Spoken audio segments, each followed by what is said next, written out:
ହାଟ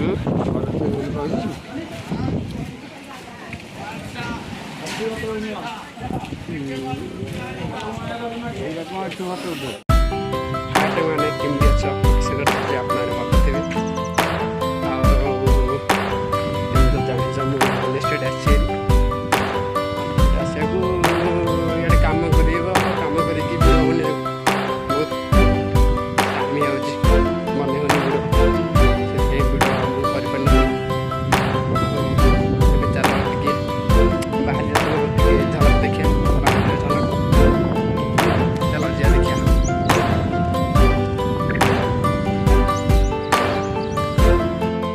ଦେଖନ୍ତୁ ସାଙ୍ଗମାନେ ଦେଖ ଏଇ ବାଟେ ଯେଉଁ ନାହିଁ ଏଇ ବାଟେ ବହୁତ ସାରା ଲୋକ ଯାଉଛନ୍ତି ପ୍ରାୟ ଏଠିକି 700-800 ଖଣ୍ଡେ ଲୋକ ଯାଉଛନ୍ତି ଭିତରକୁ। ଦେଖନ୍ତୁ ଏବେ ଦେଖିବେ ଗୋଟେ ରାସ୍ତା ଅଛି ଦେଖିବେ ବଡ଼ ରାସ୍ତା ଏତେ ଗୁଡ଼ିଏ ଲୋକ ଯାଉଛନ୍ତି ସେ ଭିତରୁ କାମ କରିବାକୁ।